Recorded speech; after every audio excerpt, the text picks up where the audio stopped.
Video like जरूर कर लीजिए और ऐसे वीडियो लगातार फ्री में पाने के लिए चैनल को तुरंत सब्सक्राइब कर लीजिए और बेल आइकन को जरूर टैप कर लीजिए ताकि आगे भी सारे वीडियो आपको मिलते रहे। यूट्यूब में फॉलो करते हैं तो प्लीज ये वाला फ्री टेलीग्राम चैनल जरूर ज्वाइन कर लीजिएगा। सारे नोटिफिकेशन सारे अपडेट यहीं पे आते हैं, ध्यान रखिए। नमस्कार साथियों, स्वागत है आप सभी का स्टडी फॉर सिविल सर्विसेज में। ये है हमारी ज्योग्राफी की कंपाइलेशन पीडीएफ का एक बहुत ही इंपॉर्टेंट पार्ट जिसे हम ज्योग्राफी की क्लास में कवर कर रहे हैं। और आज का जो हमारा टॉपिक रहेगा वो है भारत की मिट्टियाँ। बेसिकली आज हम सॉइल्स के बारे में चर्चा करेंगे और काफ़ी इंपॉर्टेंट टॉपिक रहेगा ये। और हर पेपर में, चाहे आप तैयारी कर रहे हैं पीसीएस की या बीओ की या फिर आरओ की, किसी भी एग्ज़ाम की तैयारी कर रहे हैं तो ये टॉपिक बहुत इंपॉर्टेंट है। इवन अगर आप किसी वनडे एग्ज़ाम की भी तैयारी कर रहे हैं तो भी मिट्टियों से सवाल पेपर में आता ही आता है। ज्योग्राफी का कोर टॉपिक है। तो चलिए बिना किसी देरी के शुरू करते हैं इसमें। चलिए देखते हैं। जैसा कि आप देख सकते हैं यहाँ पे लिखा हुआ है मिट्टी का वर्गीकरण, यानी बेसिकली मिट्टियाँ कितने टाइप की हैं, सीधे सीधे इसको देखते हैं हम लोग, है ना। तो भारत में जो मिट्टियाँ हैं उनको बेसिकली 8 भागों में बांटा गया है। आप यहाँ पे देख सकते हो, जलोढ़ मिट्टी, काली मिट्टी, लाल एवं पीली मिट्टी, लैटेराइट मिट्टी, शुष्क मिट्टी, लवणीय मिट्टी, पीटमय मिट्टी या फिर वन मृदा। बेसिकली ये 8 प्रकार के टाइप हैं। एक एक करके इन सब की चर्चा करेंगे। यहाँ पे देखते हैं। सबसे पहला है एलुवियल सॉइल यानी जलोढ़ मिट्टी। लिखा हुआ है जलोढ़ मिट्टी उत्तरी मैदान तथा नदी घाटियों के विस्तृत भागों में पाई जाती है। देखो बेसिकली जलोढ़ मिट्टी है क्या, तो जलोढ़ मिट्टी जो है वो ऐसी मिट्टी है जिसका निर्माण किया है साथियों नदियों ने। ठीक है, इसको रिवर्स ने बनाया है, नदियों ने बनाया है। कैसे बनाया है कि जब नदी पहाड़ से बहकर के आती है तो पहाड़ से टकराती है और उसको तोड़ते हुए उसके जो छोटे छोटे कण होते हैं उन्हें अपने साथ बाहर ले जाती है। और ये कण जब मैदानों में पहुंचते हैं तो मैदानों में जब नदी का बहाव कम हो जाता है तो उसके किनारे ये जो कण मिट्टी बहा करके लाई है इन्हें इकट्ठा कर देती है और यही बनते हैं क्या, यही बनते हैं साथियों जलोढ़ मिट्टी। तो ध्यान रखना, ऐसी मिट्टी जिसको बनाया है नदियों ने उसका नाम है जलोढ़। अब लिखा हुआ है जलोढ़ मिट्टी उत्तरी मैदान तथा नदी घाटियों के विस्तृत भाग में पाई जाएगी। तो आपको समझ आ रहा होगा ऐसा क्यों बोल रहा है ये। और ये देश के कुल क्षेत्रफल के 43.3% पर पाई जाती है, यानी सबसे बड़े हिस्से पर यही पाई जाती है। ठीक है, अगर हम एरिया देखेंगे तो 15 लाख वर्ग किलोमीटर है, यानी भारत का जो टोटल एरिया है उसके 15 लाख पर ये अकेले पाई जाती है। यानी 32,87,000 तो करीब करीब हमारा क्षेत्रफल है, उसमें से 15 लाख पर यही पाई जाती है। तो आप अंदाज़ा लगा लो कितनी इंपॉर्टेंट है।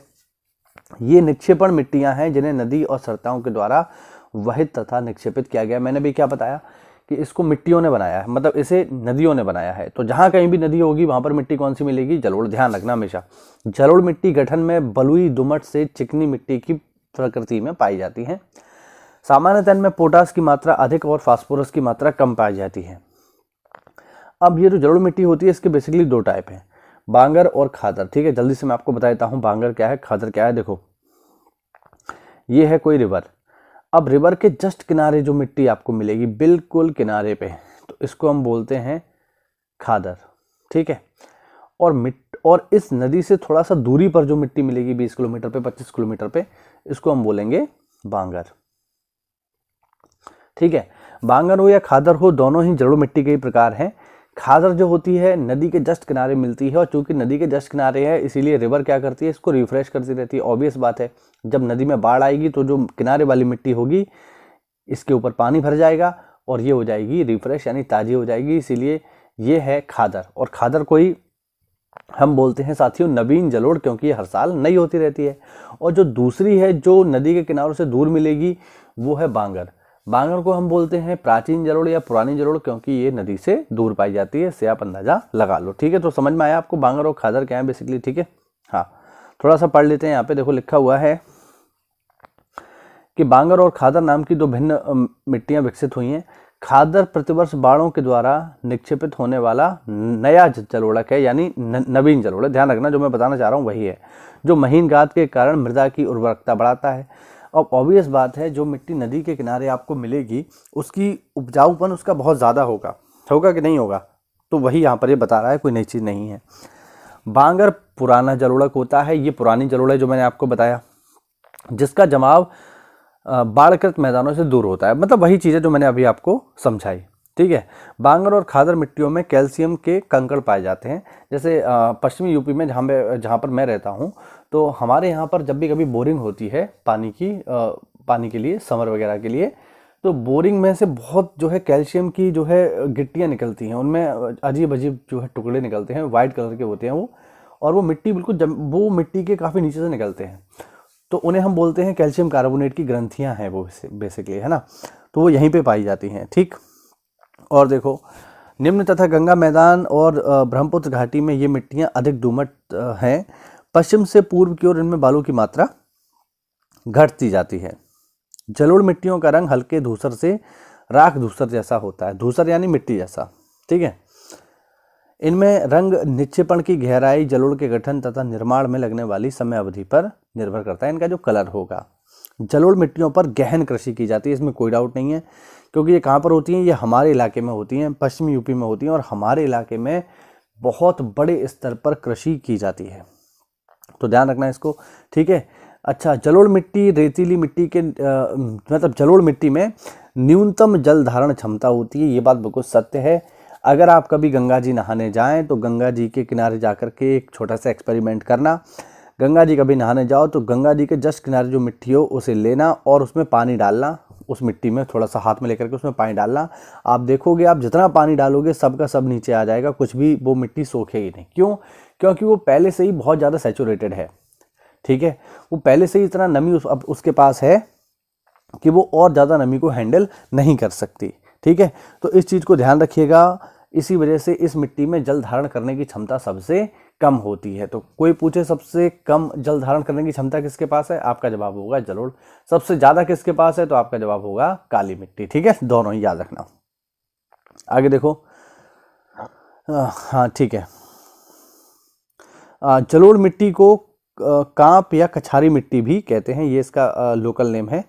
जलोढ़ मिट्टी को सामान्यतः 4 वर्गों में विभाजित करते हैं, भाबर, तराई, भांगर और खादर, ठीक है ना। सबसे पहले चर्चा करेंगे काली मिट्टी बनती कैसे है। जैसे मैंने आपको बताया था जलोढ़ कैसे बनती है, तो मुझे याद है मैंने आपको बताया था कि जलोढ़ मिट्टी बनती है नदियों के द्वारा। काली मिट्टी कैसे बनती है, तो भैया देखो, काली मिट्टी सबसे पहले वहीं बनेगी जहां पर किसी समय में ज्वालामुखी गतिविधियां होती हों, ठीक है। यानी ऐसे क्षेत्र में ही ये बनेगी जहां पर ज्वालामुखी गतिविधियां होती हों। जैसे जो भारत का मध्यवर्ती इलाका है, जिसे हम दक्कन का पठार कहते हैं, वहाँ पर किसी समय में बहुत बड़े पैमाने पे वॉल्केनिक एक्टिविटी चलती थी, जिसकी वजह से वहाँ पे निकलता था लावा, और इसी लावा से ही साथियों बनी है हमारी काली मिट्टी। ध्यान रखना ये बात, ठीक है। हाँ, अब उत्तर भारत में कोई ऐसा, अगर हम कहें कोई इस तरीके का वॉल्केनिक एक्टिविटी थी नहीं, इसीलिए उत्तर भारत में ये मिट्टियाँ पाई भी नहीं जाती हैं, ठीक है। चलो देखते हैं इसको। काली मिट्टियाँ दक्कन के पठार के अधिकतर भाग पर पाई जाती हैं, ठीक है। देखो जरा, इसमें महाराष्ट्र के कुछ भाग, गुजरात, आंध्र प्रदेश तथा तमिलनाडु के कुछ भाग शामिल हैं, ठीक है। हाँ, गोदावरी और कृष्णा नदियों के ऊपरी भाग तथा दक्कन के पठार के उत्तरी पश्चिमी भागों में काली मिट्टी पाई जाती है। काली मिट्टी को कपास मिट्टी, ट्रॉपिकल ब्लैक एवं ट्रॉपिकल चरनोजम या उष्णकटिबंधीय चरनोजम के नाम से हिंदी में इसको जानते हैं। कैसे बनी है?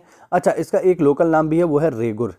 तो काली मिट्टी आ जाए, रेगुर मिट्टी आ जाए, उष्णकटिबंधीय चरनोजम आ जाए, बात सारी वो एक ही है। अच्छा, ये कैसे बनी है? तो बेसाल्ट लावा के अपक्षय तथा अपर्दन के कारण, जो मैंने आपको स्टार्टिंग में समझाया कि जहाँ कहीं पे लावा होगा तो लावा के टूटने फूटने की वजह से इसका जन्म होता है। आमतौर पर काली मिट्टियाँ गहरी तथा पारगम्य होती हैं। ये मिट्टियाँ गीली होने पे फूल जाती हैं एवं चिपचिपी हो जाती हैं और सूखने पर सिकुड़ जाती हैं। इस प्रकार शुष्क ऋतु में इन मिट्टियों में चौड़ी दरारें पड़ जाती हैं।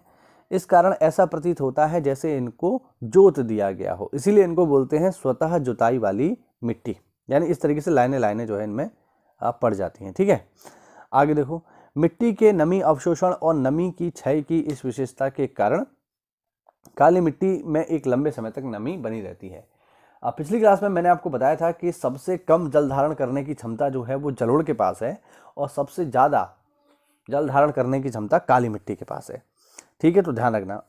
इसी कारण फसलों को, विशेष रूप से वर्षाधीन फसलों को शुष्क ऋतु में भी नमी मिलती रहती है और वे अच्छी तरह से फलती फूलती रहती हैं। रासायनिक दृष्टि से काली मिट्टी में चूना, लोहा, मैग्नीशियम ये सब अधिक मात्रा में पाया जाता है तथा पोटाश की मात्रा पाई जाती है, लेकिन फास्फोरस, नाइट्रोजन और जैव पदार्थों की कमी होती है। इस मिट्टी का रंग गाढ़े काले तथा स्लेटी रंग के बीच का होता है। ठीक है, और जो काली मिट्टी है उसमें सबसे इंपॉर्टेंट पॉइंट है कि ये भैया कपास की खेती के लिए सबसे ज़्यादा उपयुक्त है, तो ये बात ध्यान रखना। आगे देखो, काली और पीली मिट्टी। अच्छा, लाल और पीली मिट्टी। हाँ, लाल मिट्टी का विकास दक्कन के पठार के पूर्वी तथा दक्षिणी भागों में कम वर्षा वाले उन क्षेत्रों में हुआ है जहां रवेदार आग्नेय चट्टानें पाई जाती हैं। पश्चिमी घाट के गिरिपाद क्षेत्र में एक लंबी पट्टी में लाल दोमट मिट्टी पाई जाती है। पीली तथा लाल मिट्टी ओडिशा तथा छत्तीसगढ़ के कुछ भागों तथा मध्य गंगा मैदान के दक्षिणी भागों में पाई जाती है। इस मिट्टी का लाल रंग रवेदार तथा कायांतरित चट्टानों में लोहे के व्यापक विसरण के कारण होता है। ठीक है, आप लोग मुझे जरा कमेंट करके बताइए कि काली मिट्टी के काले होने का क्या कारण है। देखते हैं कितने लोगों को ये बात पता है, कितने लोग इसका सही आंसर दे पाते हैं। लाल मिट्टी क्यों लाल है आपको पता चल गया, आयरन ऑक्साइड की वजह से। जल योजित होने के कारण यह पीली दिखाई देती है ना। महीन कणों वाली लाल एवं पीली मिट्टियां सामान्यतः उर्वर होती हैं। इसके विपरीत मोटे कणों वाली उच्च भूमियों की मिट्टियां अनुर्वर होती हैं, यानी उपजाऊ नहीं होती, और इनमें सामान्यतः नाइट्रोजन, फास्फोरस तथा ह्यूमस की कमी पाई जाती है। आगे देखो, लाल मिट्टी का निर्माण जलवायविक परिवर्तनों के परिणाम स्वरूप रवेदार एवं कायांतरित शैलों के विघटन तथा वियोजन से होता है। इस मिट्टी में सिलिका एवं आयरन की अधिकता होती है। इस मिट्टी का रंग फेरिक ऑक्साइड की उपस्थिति के कारण होता है, लेकिन जल योजित रूप में यह पीली दिखाई देती है।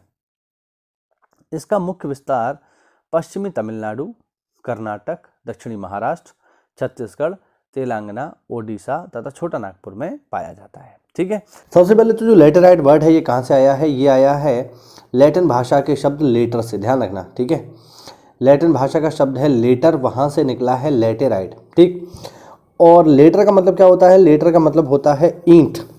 लेटर का मतलब क्या है, ईंट।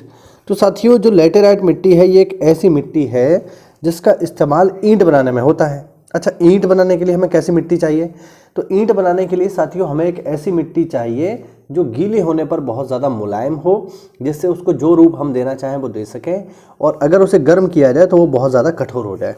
तो ऐसी मिट्टी हमें चाहिए होगी, और ये मिट्टी की जो विशेषताएं हैं ये लेटेराइट में मौजूद है, इसीलिए ये ईंट बनाने के लिए सर्वोत्तम मिट्टी मानी जाती है। ठीक है, तो ये इसका थोड़ा सा नाम के बारे में हुआ। अब हम आगे देखते हैं ये बनती कैसे हैं भाई। तो लेटेराइट मिट्टियां जो हैं उच्च तापमान तथा भारी वर्षा के क्षेत्रों में विकसित होती हैं।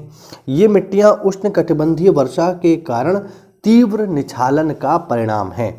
वर्षा के साथ चूना तथा सिलिका तो निक्षालित हो जाती है तथा लोहे के ऑक्साइड तथा एल्यूमिनियम के यौगिक से भरपूर मिट्टियां शेष रह जाती हैं। ठीक है, तब ये बनती है। आगे देखो, उच्च तापमानों में आसानी से पनपने वाले जीवाणु ह्यूमस की मात्रा को तेजी से नष्ट कर देते हैं। इन मिट्टियों में जैव पदार्थ नाइट्रोजन, फास्फोरस तथा कैल्शियम की कमी होती है तथा लौह ऑक्साइड तथा पोटाश की अधिकता होती है। परिणाम स्वरूप लेटेराइट मिट्टियां कृषि के लिए पर्याप्त उपजाऊ नहीं है। फसलों के लिए उपजाऊ बनाने के लिए इन मिट्टियों में खाद तथा उर्वरक की भारी मात्रा डालनी पड़ती है। ऑब्वियस बात है, जब उपजाऊ नहीं होगी तो कुछ ना कुछ तो करना पड़ेगा। अब देखिए, अब ये मिलेगी कहाँ पर, वो देखो, तमिलनाडु, आंध्र प्रदेश तथा केरल में काजू जैसे वृक्षों वाली फसल की खेती के लिए लाल मिट्टियाँ, मतलब लेटेराइट लाल मिट्टियाँ उपयुक्त हैं। मकान बनाने के लिए लेटेराइट मिट्टियों का प्रयोग ईंट बनाने में किया जाता है, जैसा कि हमने देखा। इन मिट्टियों का विकास मुख्य रूप से प्रायद्वीपीय पठार के ऊंचे क्षेत्रों में हुआ है। लेटेराइट मिट्टियाँ सामान्यतः कर्नाटक, केरल, तमिलनाडु, मध्य प्रदेश तथा ओडिशा तथा असम के पहाड़ी क्षेत्रों में पाई जाती हैं। लेटेराइट मिट्टी में प्राय कम उर्वरकता पाई जाती है, किंतु उर्वरक के प्रयोग से इनमें चावल, कपास, रागी, गन्ना, दलहन, चाय, कहवा जैसी फसलें उगाई जा सकती हैं, ऐसा हमें बताया जा रहा है। ठीक है, आगे देखो, आगे है शुष्क मिट्टियाँ। अब नाम से ही स्पष्ट है, शुष्क यानी सूखी। तो शुष्क मिट्टियों का रंग लाल से होकर खिशमिशी तक होता है। ये सामान्यतः संरचना से बलुई तथा प्रकृति से लवणीय होती हैं। कुछ क्षेत्रों की मिट्टियों में नमक की मात्रा इतनी अधिक होती है कि इनके पानी को वाष्पीकृत करके नमक प्राप्त किया जा सकता है। शुष्क जलवायु, उच्च तापमान तथा तीव्र गति से वाष्पीकरण के कारण इन मिट्टियों में नमी तथा ह्यूमस कम होता है। इनमें नाइट्रोजन, अपर्याप्त तथा फास्फेट सामान्य मात्रा में होता है। नीचे की ओर चूने की मात्रा बढ़ते जाने के कारण निचले संस्तरों में कंकड़ों की परत पाई जाती है। मृदा की तली संस्तर में कंकड़ों की परत बनने के कारण पानी का रिसाव सीमित हो जाता है। इसलिए सिंचाई किए जाने पर इन मृदाओं में पौधों की सतत वृद्धि के लिए नमी सदा उपलब्ध रहती है। ये मृदाएं विशिष्ट शुष्क स्थलाकृति वाले पश्चिमी राजस्थान में अभिलाक्षणिक रूप से विकसित हुई हैं। ये मृदाएं अनुर्वर हैं क्योंकि उनमें ह्यूमस तथा जैव पदार्थ कम मात्रा में पाया जाता है। आगे देखो वनीय मृदा। ये इतना देखिए, इतना महत्वपूर्ण नहीं है। ये जो बॉक्स दिया हुआ है इसको आप देखो, ये इंपॉर्टेंट है। अब इस बॉक्स में जितने भी हमारी इंपॉर्टेंट मिट्टियां हैं सबके बारे में जानकारी है। जैसे सबसे पहले हमने पढ़ी थी जलोढ़, कहाँ मिलेगी? सिंधु गंगा तथा ब्रह्मपुत्र के दोआब में। फसलें कौन कौन सी हैं? धान, गन्ना, गेहूं, आलू, तिलहन इत्यादि। क्या क्या मिलेगा? पोटास व चूना। इसके अलावा भारत के 43.4% क्षेत्रफल पर पाई जाती है सबसे ज़्यादा। सेकंड नंबर पर है लाल, 18.6% क्षेत्रफल पर पाई जाएगी। कहाँ मिलेगी? तमिलनाडु, कर्नाटक, दक्षिणी पूर्व महाराष्ट्र, ओडिशा में मिलेगी। फसलें कौन कौन सी हैं? मूंगफली, केला, तंबाकू, ठीक है, ये सब। लोहा अधिक मात्रा में मिलेगा। तीसरे नंबर की जो भारत की सबसे महत्वपूर्ण मिट्टी है वो है काली, 15.2 एरिया पर पाई जाती है। महाराष्ट्र, गुजरात, मध्य प्रदेश, तमिलनाडु के क्षेत्रों में मिलती है, ठीक है। कपास, सोयाबीन, चना, ज्वार इनमें आसानी से होता है तथा पोटाश, चूना, मैग्नीशियम की यहाँ पर प्रचुरता होगी। फोर्थ नंबर पे है लेटेराइट, भारत के 3.7% एरिया पर पाई जाती है। कर्नाटक, केरल, तमिलनाडु, असम, महाराष्ट्र के क्षेत्रों में मिलेगी। फसलों की अगर बात करें तो चाय, कॉफ़ी, रबर, सिनकोना इत्यादि। क्या क्या मिलेगा? लोहा, एल्युमिनियम अधिक मात्रा में मिलेगा। और फिर है आपका मरुस्थलीय तथा पर्वतीय मृदा, ये इतना महत्वपूर्ण नहीं है। एक चीज़ मैं आपको पहले ही क्लियर कर दूं, हमेशा याद रखिएगा कि अगर कभी भी पेपर में ये पूछा जाए, मिट्टी का मान लो नाम दे दे और ये पूछे आपसे कि इस मिट्टी में कौन सा तत्व नहीं पाया जा रहा है और ऑप्शन में आपको दिखाई दे जाए नाइट्रोजन, तो ध्यान रखना भारत की किसी मिट्टी में नाइट्रोजन नहीं पाया जाता। इसके अलावा ह्यूमस की भी सर्वथा कमी होती है। नाइट्रोजन और ह्यूमस हमारे यहाँ ना के बराबर पाया जाता है, इसीलिए हमारे खेतों में जो इस्तेमाल होता है वो होता है नाइट्रोजनी उर्वरक। आपने सुना होगा, जो लोग ग्रामीण पृष्ठभूमि के उनको पता होगा कि खेतों में जब हम लगाते हैं उर्वरक तो बोरी का नाम होता है नीम कोटेड नाइट्रोजनी यूरिया। तो नाइट्रोजन की हमारे यहाँ कमी है, इस वजह से हम लोग जो है नाइट्रोजन की कमी को पूरा करने के लिए नाइट्रोजनी उर्वरक का इस्तेमाल करते हैं, ठीक है। तो महत्वपूर्ण बात है, ध्यान रखना। इसके अलावा ये जो आप मैप देख रहे हैं, इस मैप पर आपको सारे के सारे इंपॉर्टेंट सॉइल एक साथ दिए हुए हैं। यहाँ पे सबसे पहले देख लो, ये जो ऊपर की तरफ आप देख रहे हैं ये है फॉरेस्ट सॉइल, यानी जो वनीय मृदा है वो, क्योंकि यहाँ जंगल है। इसके जस्ट नीचे आपको इस पूरे एरिया में, इस पूरे बड़े एरिया में ये जो आप देख रहे हैं ये है आपका एलुवियल सॉइल यानी जलोढ़। और बाकी यहाँ पे और भी दिए हुए हैं, रेड सॉइल, ब्लैक सॉइल, आप लोग इसको एक बार देख लेना। चलिए, तो ये हुआ आज का हमारा वीडियो। उम्मीद करता हूँ इसमें आपको कुछ नई जानकारी मिली होगी। तो ऐसा है तो वीडियो को लाइक करिए, चैनल को सब्सक्राइब करिए। मिलते हैं अगली क्लास में, तब तक के लिए जय हिंद, जय भारत, वंदे मातरम।